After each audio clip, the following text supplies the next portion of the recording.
이제 오늘부터 저와 여러분이 8주 동안 하나님의 성품에 대해서 우리가 공부를 하도록 하겠는데요.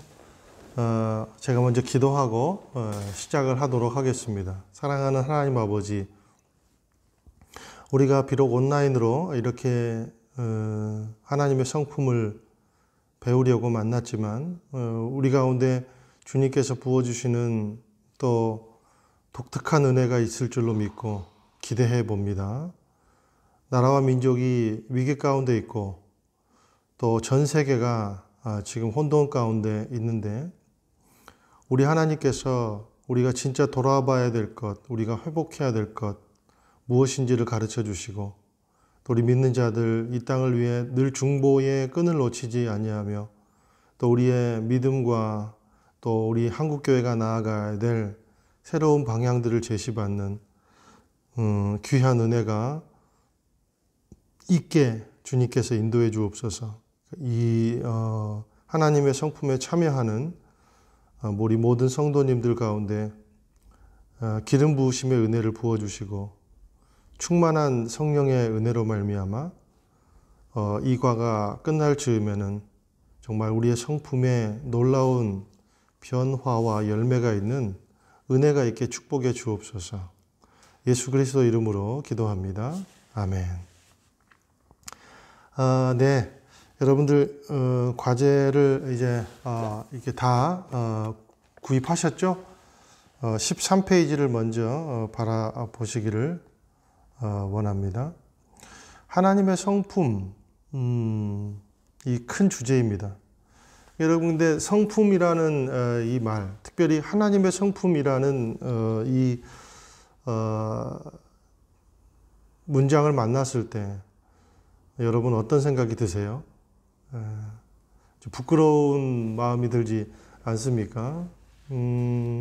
저부터서도 그런 것 같아요. 하나님을 우리가 믿지만 옛자와 옛 성품이 그대로 살아있는 나 자신을 발견하면서 불쑥불쑥 우리 자녀를 대하면서 이웃 사람을 대하면서 그리고 내가 혼자 있을 때 또한 여러 가지 생각 가운데서 나의 이 죄성을 발견했을 때 하나님의 성품을 생각하다 보면 묵상하다 보면 문득문득 참 부끄러운 생각이 많이 듭니다. 앞으로도 이제 그럴 거예요. 우리가 8주 동안 이제 이 말씀을 공부하고 묵상하면서 하나님의 성품을 알아가면 알아갈수록 우리 마음 가운데 수치심도 들 것이고 부끄러움도 들 것이고 또 고개가 숙여지는 그러한 면들도 굉장히 많이 있을 것이라고 그 생각을 해봅니다. 이것은 저의 경험이에요. 그런데 이게 좋은 굉장히 정상적인 현상이고 매우 긍정적인 현상입니다. 왜냐하면 이 직면이 우리의 성품을 새롭게 발견하는 중요한 출발점이 된다는 거죠. 그리고 치유의 관문이 된다는 거예요. 칼빈이 이렇게 말을 했습니다. 인간은 하나님을 알지 못하고서는 자기 자신을 알지 못한다.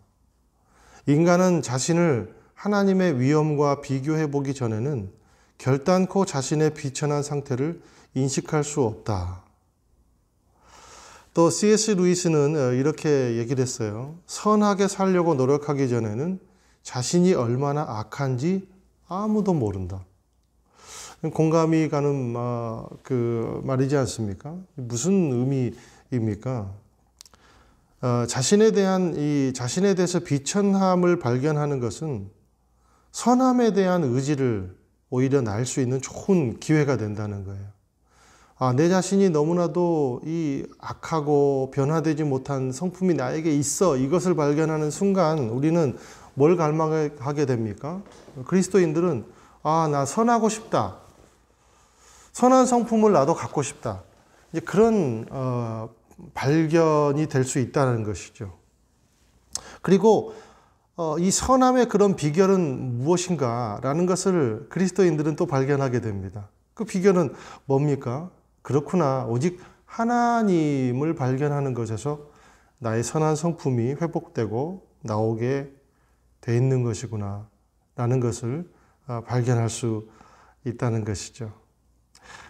우리 그리스도인들은 그래서 하나님의 성품과 그리고 자기 자신의 성품을 늘 비교하는 그러한 묵상이 필요하다라는 것입니다. 자, 오늘 하나님의 성품에 대한 공부가 왜 필요한가? 여러분, 우리가 살아가는 이 시대는요, 인간의 필요와 그리고 인간의 이기가 하나님의 뜻을 이미 추월해버린 그러한 세계 가운데서 우리가 거하고 있다는 겁니다. 자, 그러면 그 결과가 낳는 것은 뭔가? 우리의 성품이 첫 번째로 망가져 버리는 거예요. 그래서 우리는 이 과를 통해서 하나님의 성품을 묵상하고 그리고 하나님의 성품을 갈망하는 그러한 훈련을 우리가 이 과를 통해서 해야 합니다. 그리고 하나님의 뜻을 다시 내 안에 우선순위로 밀려나 버린 차선책이 되어버린 그러한 하나님의 뜻을 우리가 내 인생 가운데 우선순위로 들어오는 그러한 훈련이 필요하다는 것이죠. 그리고 그 하나님의 성품이 내 인격이 되게 하는 것이 필요하다는 것입니다. 그러면 우리가 참된 믿음의 삶 그리고 그리스도인다운 삶을 살 수 있다는 것이죠. 그것이 바로 이 과목의 목적입니다. 저는 우리 모두가 이 과목이 지향하는 그러한 이 장성한 분량에 저와 여러분 한 사람 한 사람이 이르게 되기를 예수님의 이름으로 축원드립니다. 자, 이제 여러분들이 13페이지를 펴셨죠? 오늘 일과의 그 학습 개요를 먼저 우리가 보겠습니다. 13페이지 맨 위입니다. 처음에 하나님의 성품에 관한 학습의 목적, 하나님의 성품에 관한 왜 우리가 하나님의 성품을 배워야 하는지에 대한 목적을 우리가 먼저 공부하게 될 겁니다. 두 번째는 하나님의 속성에 대해서 이제 살펴보게 될 겁니다. 하나님의 속성의 부분에서 하나님의 속성의 중심은 완전성이라는 것이죠. 그 완전성을 중심으로 우리가 보게 될 것입니다. 그리고 세 번째, 하나님이 어떤 분이신가에 관해서 올바른 견해를 우리가 가지는 것을 연구해 보게 될 거예요. 그리고 네 번째로, 하나님이 어떤 분이신가를 알 때 어떻게 우리가 어떤 유익을 누릴 수 있는가, 그런 것들을 우리가 공부를 해보게 될 것입니다. 자, 학습 목표를 한번 보겠습니다. 여러분들이 이렇게 펜을 하나씩 펜을 드시고요. 제가 밑줄 치라는 그 부분에 이렇게 밑줄을 치시기를 바랍니다. 이 과를 마치면 여러분은 다음을 할 수 있어야 합니다. 1번 볼까요? 1번, 하나님의 성품에 관한 학습의 필요성을 믿음의 관점에서 살펴본다. 믿음의 관점이라는 말에 여러분 밑줄을 쳐보세요. 믿음의 관점. 자, 믿음의 관점에서 우리가 바라보는 게 중요하다는 거죠. 두 번째 읽겠습니다. 하나님의 속성에 대한 성경 구절들을 관찰하고 하나님의 속성을 하나님의 완전성이란 의미에 비추어 정의를 내리고 설명한다. 자, 완전성이란 말에 한번 밑줄을 그어보세요. 완전성 이란 말에 밑줄을 그어보시길 바랍니다. 자, 세 번째 읽어볼까요? 여러분, 제가 읽을 때 여러분도 같이 따라 읽으시면 좋겠습니다. 마치 현장에 있는 것처럼요. 하실 수 있겠죠? 네. 성경은 어떠한 것들을 통해 하나님에 대해 명확히 알 수 있다고 말하는지 발견하고, 현재 내가 갖고 있는 하나님에 대한 생각과 느낌이 성경적으로 올바른 것인지 검토한다. 자, 여기서 현재 내가 갖고 있는 하나님의 생각과 느낌이 성경적으로 올바른 것인지 검토한다. 여기다가 여러분 한번 밑줄을 그으시기를 바랍니다. 성경적으로.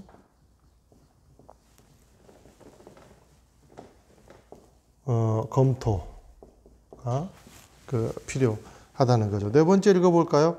하나님에 관한 지식이 내 삶에 미치는 영향들을 성경에서 찾아보고 이를 내 삶에 예, 적용한다. 가장 중요한 부분이에요. 적용한다 하는 겁니다. 내 삶에 적용한다. 여기까지 여러분 이 학습 목표 중에 이 부분을 여러분들이 좀 강조해서 밑줄을 그어 놓으시고 이 네 가지를 이 관점을 우리가 잃어버리지 않으면서 우리가 이 일과를 공부해 나가면 여러분들이 아주 좋은 성과를 누릴 것이라고 생각을 합니다. 자, 이제 학습 전개를 우리가 넘어가 볼까요? 이제 우리가 학습 목표에서 봤던 그 네 가지를 하나하나씩 이제 풀어보는 게 중요한데요. 먼저 그 박스에 있는 목표 1을 한번 보도록 하겠습니다. 하나님의 성품에 관한 학습의 필요성을 믿음의 관점에서 살펴본다. 그랬죠. 그리고 뒷장을 넘겨서 이제 14페이지를 우리가 보시기를 바랍니다. 첫 번째 단락에 보니까 하나님에 관한 공부가 우리에게 왜 중요합니까? 오늘을 사는 우리들에게 하나님의 성품에 대해 공부하는 것은 어떤 실제적인 목적이 있는 것일까요? 누군가 이런 글을 썼습니다. 우리가 영적으로 살아있기 위해서는 반드시 하나님을 만나야 하고 우리가 풍성한 삶을 누리기 위해서는 반드시 하나님을 알아야 한다. 즉 하나님을 알아야 하는 가장 중요한 이유는 여러분이 하나님을 모르면 성경적으로 참되고 올바른 믿음을 가질 수 없으며 이러한 믿음이 없이는 그리스도인으로서의 삶을 사는 것 또한 불가능하기 때문이다. 포인트는 뭡니까? 그러니까 하나님이 어떤 분인지 알아야 올바른 믿음이 생긴다는 겁니다. 그냥 맹목적인 믿음, 뭐 그런 것이 아니라 그냥 믿음, 뭐 이런 것이 아니라 올바른 믿음이 생긴다는 거예요. 그런데 그런 올바른 믿음이 어떻게 생길 수가 있는가? 하나님이 어떤 분인지를 알아야 올바른 믿음이 생길 수 있다라는 것이죠. 여기 성경에 이제 성경 구절들이 두 구절들이 나오고요. 이제 뒤에 또 중간 단락에 굉장히 중요한 말들이 나옵니다. 자, 여러분은 내게 필요한 건 더 큰 믿음이야 라고 생각해 본 적이 있습니까? 이렇게 나와 있는 질문이 먼저 나옵니다. 그 맨 위에다가 여러분들이 그 중간쯤에다가 이렇게 한번 글을 써봐 주세요. 자, 믿음이란 무엇인가?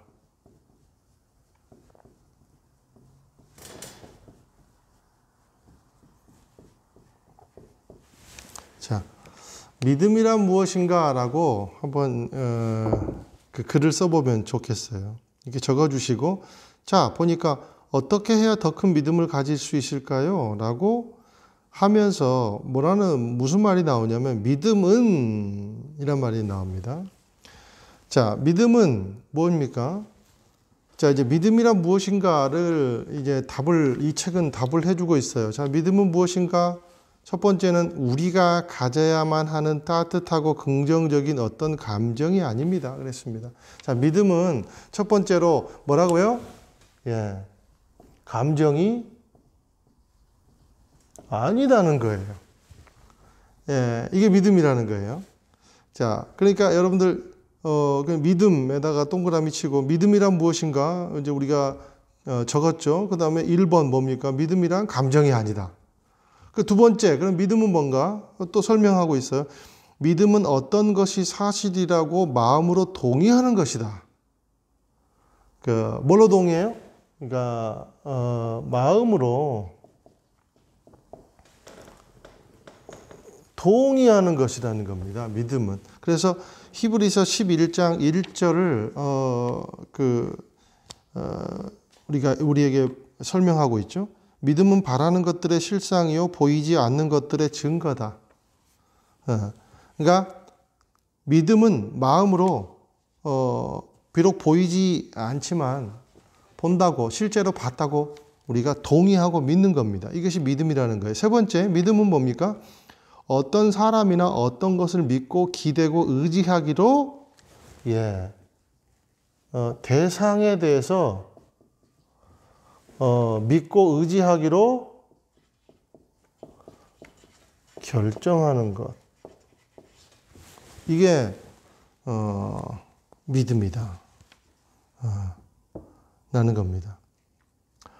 이게 우리의 행동은 우리의 믿음의 대상에 따라서 결정이 된다는 거예요. 자, 근데 이 믿음이라는 이 세 가지, 믿음은 감정이 아니고 믿음은 어떤 것이 사실이라고 마음에 동의하고 믿음은 믿고 의지하기로 결정하는 것. 자, 우리가 여러분 많이 어떤 생각이 듭니까? 아, 그렇구나. 믿음은 지정의, 즉 전인적인 수용을 말하는 것이구나. 믿음은 결국 전인적인 수용이다. 라는 것이죠. 우리는 그 믿음의 행동은 우리들의 믿음의 대상에 따라 결정이 된대요. 그러니까 우리가 조직의 보스를 믿고 조직의 그 보스를 믿고 그리고 뭐 부부간의 믿음이 있고 회사의 사장님에게 그리고 내 직속 상관에 대한 뭐 믿음들이 있잖아요. 그 믿음의 그 대상이 누구냐에 따라 내가 누구를 믿고 있느냐에 따라서 우리의 행동이 결정이 되더라 라는 겁니다. 여러분 여기서 우리 중요한 것은 전인적인 수용이라는 게 중요해요. 동의하고 결정하고 감정적으로만 생각하는 것이 아니라 결정하고 동의하고 수용하는 것을 믿음이라 이렇게 이야기하고 있다라는 게 중요하죠. 여러분 복음은 뭡니까? 복음은 뉴스예요. 굿 뉴스가 복음이지 않아요? 근데 뉴스, 여러분 뉴스가 뉴스로 끝나면 안 됩니다. 뉴스는 라이브가 돼야죠. 내 삶에 끊임없이 예수님의 그 어떤 예수님이 결정한 것을 내가 수용하고 믿고 의지하는 그것이 계속해서 역동적으로 나타나는 현상이 바로 뉴스가 라이브가 되는 겁니다. 그게 라이브 뉴스가 되는 거죠.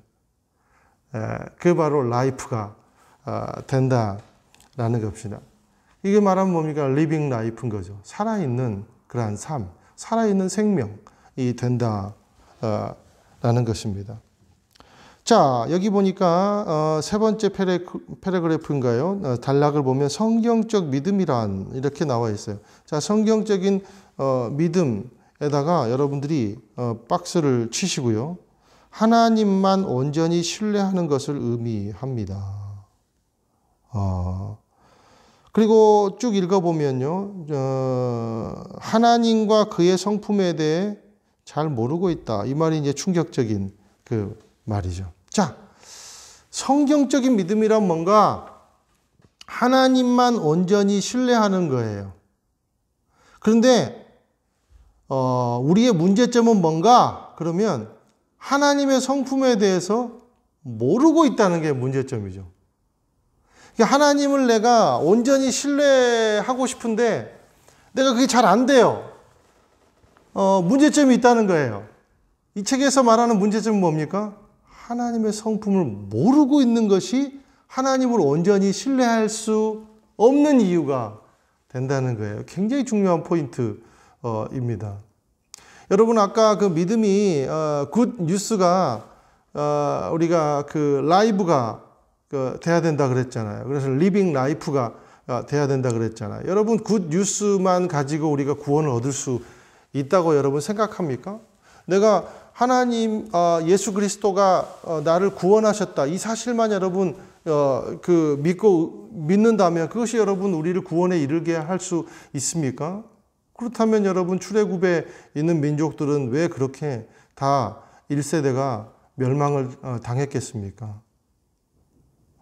문제는 가나안이 약속, 그러니까 우리의 구원은 already but not yet이에요. 이미 우리에게 주어졌지만 아직 완성되지 않는 거예요. 마치 우리는 출애굽의 인생을 살아가는 존재들과 마찬가지라는 것이죠. 가나안이라는 목적, 가나안이라는 그 완성이 우리를 기다리고 있지만 우리의 삶 가운데서 하나님을 바라보고 하나님을 의지하는 지정의적인 결정들이 이루어지지 않으면 우리가 멸망당할 수밖에 없는 존재가 될 수 있다. 이것이 우리에게 마음속 깊이 동의되어야 한다는 겁니다.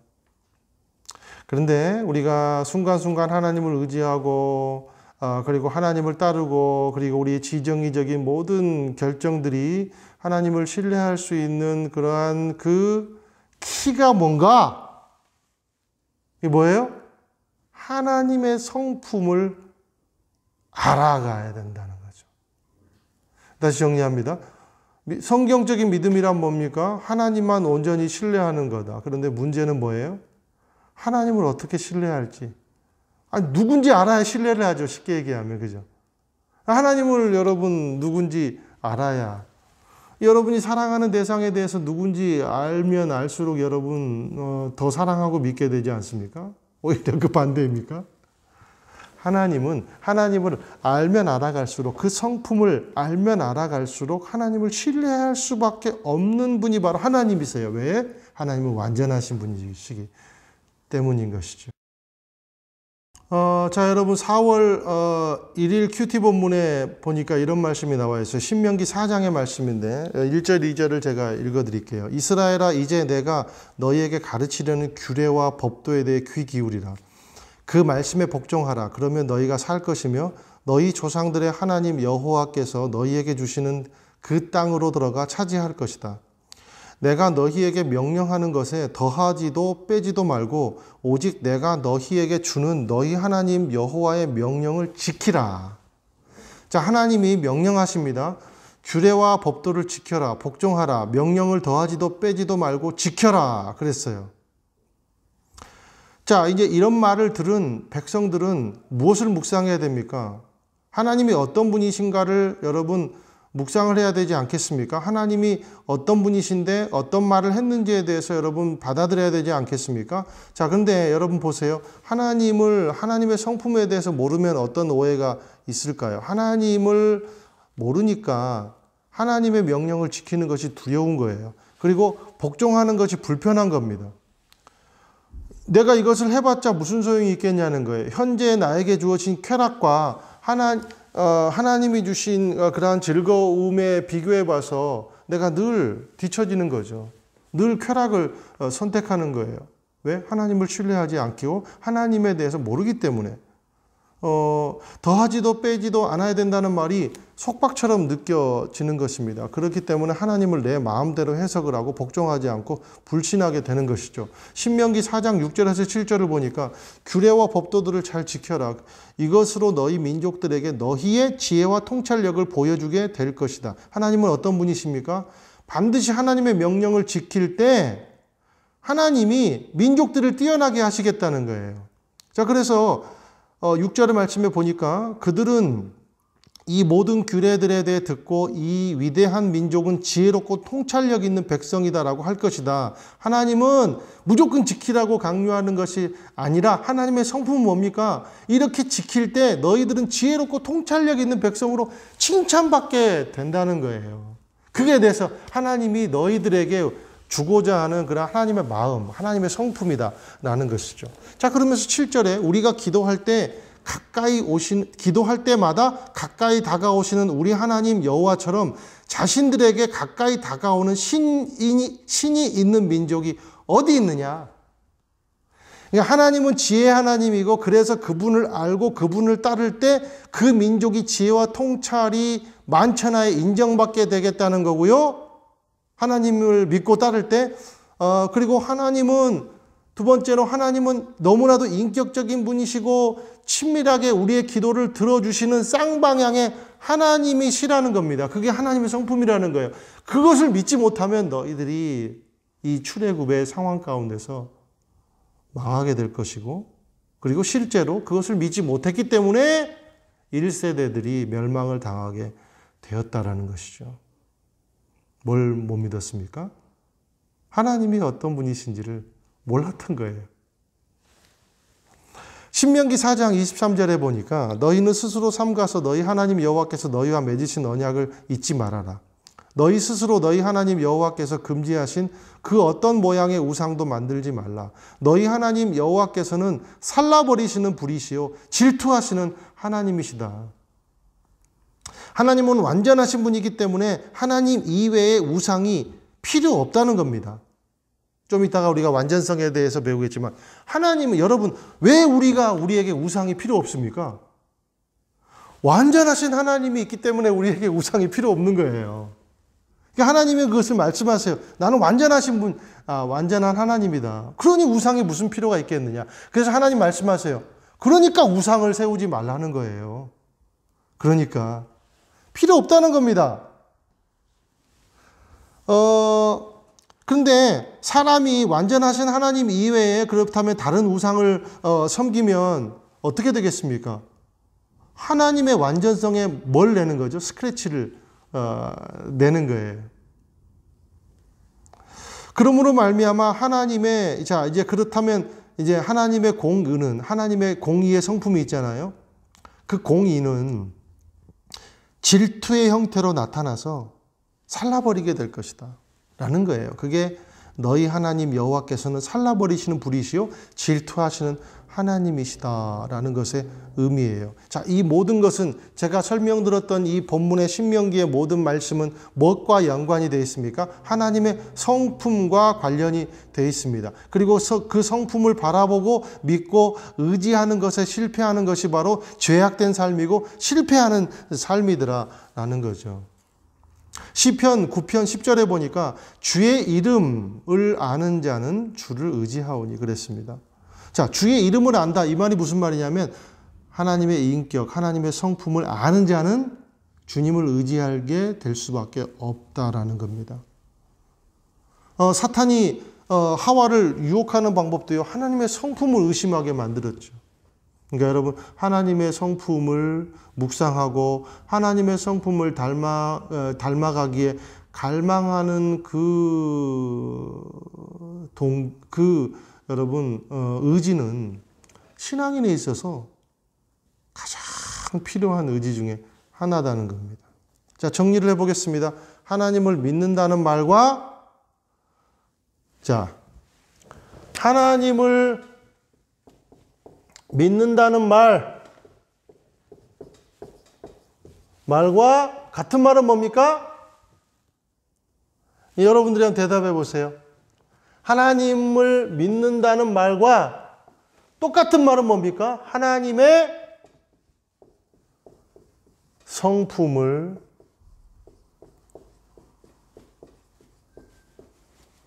믿는다는 거죠. 자, 그래서 이 두 가지는 같은 말이다라는 겁니다. 하나님을 믿는다는 말과 하나님의 성품을 믿는다는 말은, 자, 저를 따라하세요.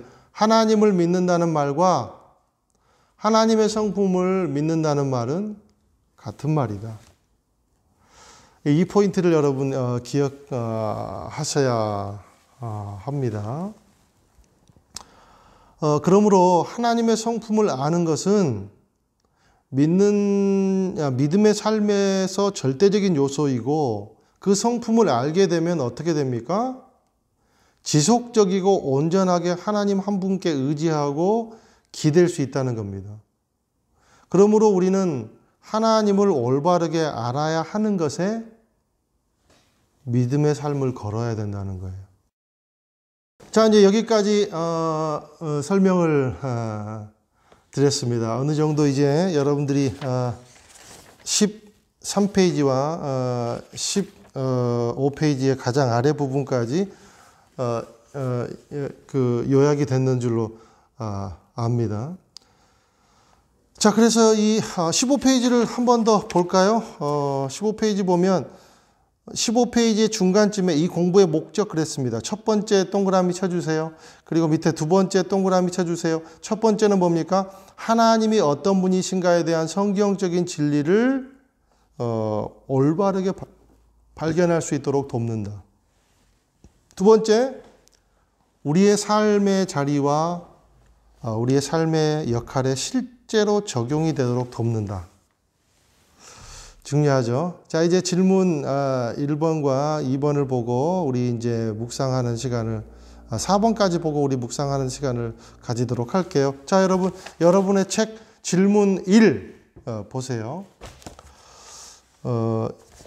여러분 이 관은요 미리 예습을 하지 않으면 여러분 따라올 수가 없습니다. 저처럼 이렇게 성경을 다 저는 잘라 가지고요 이렇게 붙여놨어요. 성경을 반드시 여러분 찾으셔야 되고 반드시 읽고 답을 먼저 달아오셔야 여러분들이 이 과를 쫓아올 수 있습니다. 혹시 이번 주에 그냥 여러분 깨끗한 책으로 이렇게 맞이하는 분이 계시다면 다음 주에는 빼곡하게 써서 오시기를 바랍니다. 그래야만 효과를 누릴 수가 있어요. 질문 1번 보겠습니다. 왜 하나님께서는 자신을 우리에게 계시하기로 작정하셨습니까? 우리가 하나님을 알 수 없기 때문에. 우리가 먼저 하나님을 알 수 없기 때문이죠. 첫 번째 이유는. 그리고 하나님이 우리에게 자신을 계시하시기로 작정하신 이유는 우리가 하나님을 온전히 알고 깨닫게 하시기 위한 것입니다. 그리고 가장 중요한 것은 뭡니까? 하나님 자신이 어떤 분이신가? 자, 하나님은 어떤 성품을 가지신 분이신가를 우리에게 계시해 주시고 우리와 친밀한 관계를 유지하기 위한 거예요. 그것을 맺기 위해서 하나님은 오셨다는 겁니다. 질문 1번. 그 다음 질문 2번도 볼까요? 하나님에 대해서 아는 것과 우리의 믿음과는 어떤 관계가 있습니까? 이것은 또한 우리의 삶과 어떤 관계가 있습니까? 자, 여러분 배웠죠? 하나님을 바로 알아야 하나님을 신뢰하는 믿음을 가질 수 있어요. 이러한 믿음 없이는 그리스도인으로서의 삶은 불가능하다는 겁니다. 하나님을 바로 알아야 그리스도인의 삶이 가능해진다는 겁니다. 그래서 하나님의 성품을 발견하고 내 삶에 적용하는 것은 중요한 것이다라는 것이죠. 자, 이제 목표 2로 넘어가겠습니다. 박스를 같이 읽을까요? 시작. 하나님의 속성에 대한 성경 구절들을 관찰하고 하나님의 속성을 하나님의 완전성이란 의미에 비추어 정의 내리고 설명한다. 두 번째 이제 패러그래프에 보면은 하나님의 속성에 대해서 나와요. 하나님의 속성이란 그리고 나오죠. 여기다 밑줄을 그어볼까요? 하나님의 속성이란 뭡니까? 참된 성품과 특성을 말한다. 여기다 한번 밑줄을 그어보세요. 하나님의 속성은 뭐라고요? 하나님의 참된 성품과 특성이 하나님의 속성이다. 라는 거죠. 자, 그러면서 하나님의 성품이 아까 질문 1번에 보니까 계시된 하나님의 성품을 우리에게 계시해 주셨다 그랬어요. 자, 그것을 한마디로 말하면 뭡니까? 그것을 한마디로 말해 볼까요? 하나님의 성품을 우리에게 계시해 주셨다. 그러면 그냥 그것을 줄이면 계시된 성품이죠. 계시된 성품. 하나님은 어떤 방법으로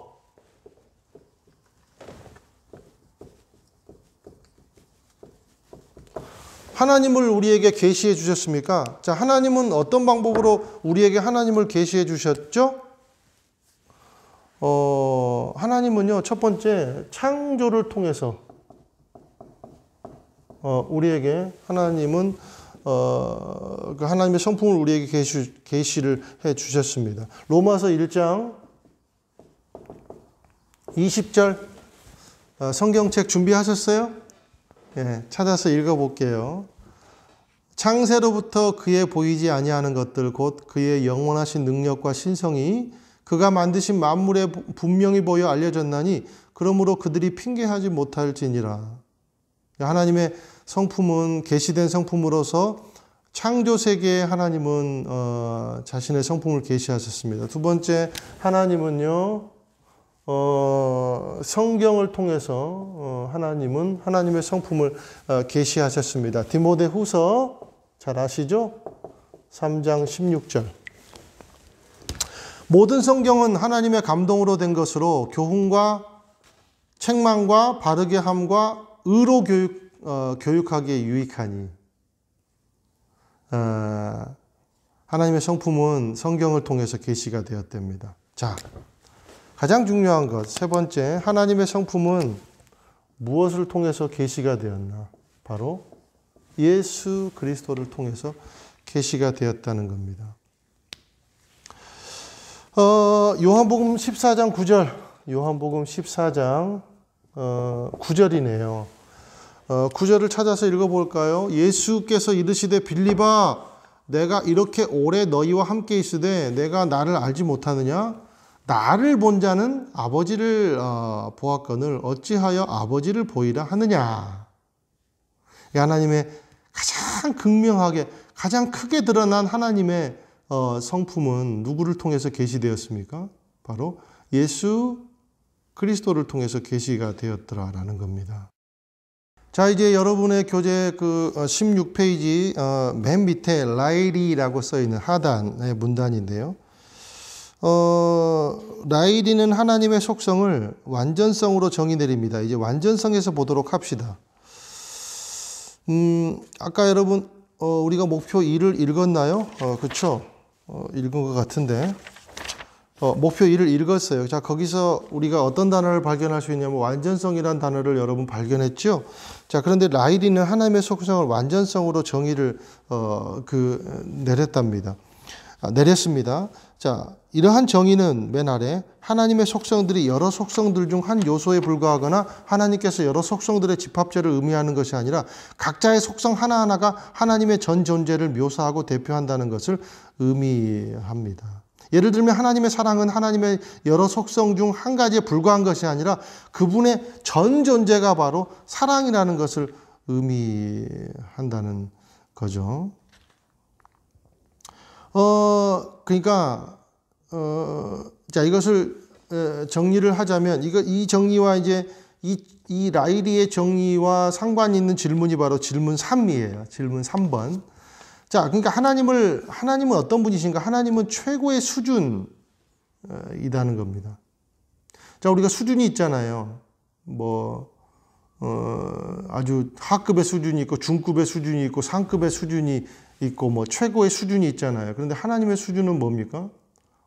최고의 수준이 완벽한 수준. 그러니까 수준이라고도 할 수 없는 수준이에요.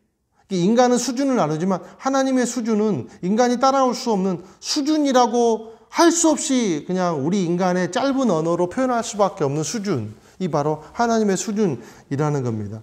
무제한이 충만하시고 능력이 충만하시고 지식이 충만하시고 거룩이 충만하신 분이시다.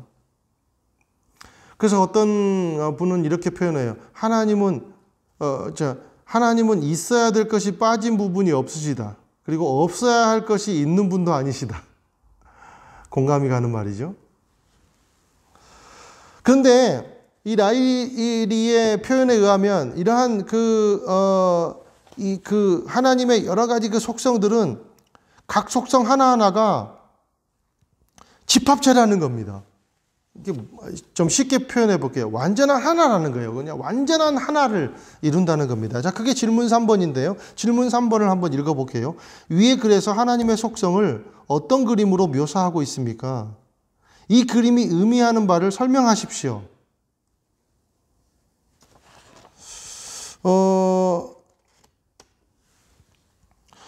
자, 이 그림을 한번 여러분들이 그려보면 아주 여러분 손만 움직일 수 있는 사람은 다 그릴 수 있을 거예요. 자, 하나님 이런 분이시라는 거죠. 자, 이게 이제 하나님의 성품이라는 겁니다.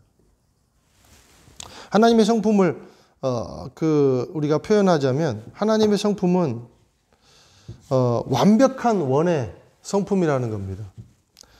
자, 그런데 보세요. 하나님이 이제 그러면 완벽한 원의 성품인데 하나님의 성품을 한번 위에서 바라볼까요? 그 다음에 이런 아래에서 중간에서 밑에서 바라보면 하나님의 성품 거룩이 있을 것이고 하나님의 성품은 무소부재, 하나님의 성품은 완전하심, 하나님의 성품은 전지하심, 전능하심, 여러 부분들이 있겠죠. 그리고 사랑의 성품이 있을 거예요. 자, 그런데 여러분, 이 하나님의 성품은 이렇게 사랑만 뚝 떼진 것이 아니라 우리 인간은 그렇잖아요. 저 사람은 똑똑한 것 같은데 성격이 아니야. 저 사람은 삶이 굉장히 근면하고 바른 것 같은데 저 사람은 뭔가 모르게 이상하게 앞과 뒤가 좀 다른 면이 있어. 집에서와 밖이 달라. 그런 사람들 있잖아요. 목사도 마찬가지고 누구나 그런 사람이 있을 거예요. 자, 근데 자, 하나님은 완전한 일체를 이룬다는 말이 무슨 말인가? 각자의 하나님의 성품은 아주 개별적으로 완전하세요. 그런데 이 하나님의 성품은 모든, 그러니까 사랑 따로, 무소부재 따로, 완전 따로, 전지 따로, 전능 따로가 아니라 하나님은 사랑에 대해서도 완전하시고, 거룩에 대해서도 완전하시고, 무소부재에 대해서도 완전하시고, 전지에 대해서도 완전하신, 어느 면에서 보아도 흠결이 없는 똑같은 모양의 하나님의 완전하신 성품이 나타나더라 라는 거예요. 이게 바로 하나님의 성품의 완전성이라는 겁니다. 여러분, 하나님의 성품의 완전성에 대해서 조금 이해가 되십니까? 이게 질문사예요. 하나님의 속성을 하나님의 완전성으로 설명해 보세요. 자, 이제 설명이 됐습니까? 자, 그럼 질문 5번은 여러분들이 이제 쉬는 동안에 이제 묵상을 해보시기 바랍니다. 전반기는 좀 강의가 길고 뒷부분은 강의가 짧을 거예요. 앞에 강의를 좀 집중했습니다. 자, 여러분에게 이제 묵상의 포인트를 질문을 드립니다. 질문 5번을 보세요. 질문 5번을 읽고 하나님의 속성에 대해서 이렇게 분석을 해보세요. 이제 다 말씀에 나와 있는 하나님의 속성을 여러분들이 보시고 그리고 하나님의 속성을 한번 여러분들이 구분 지으신 다음에 어떻게 하냐면 내가 나에게 없는 성품, 그리고 내가 닮고 싶은 하나님의 속성에 대해서 한번 이 빈칸에다가 솔직하게 한번 고백하시기 바랍니다. 이것이 바로 첫 주에 여러분들이 묵상해야 될 주제입니다. 자, 묵상에 들어가도록 할게요. 좀 이따 뵙겠습니다.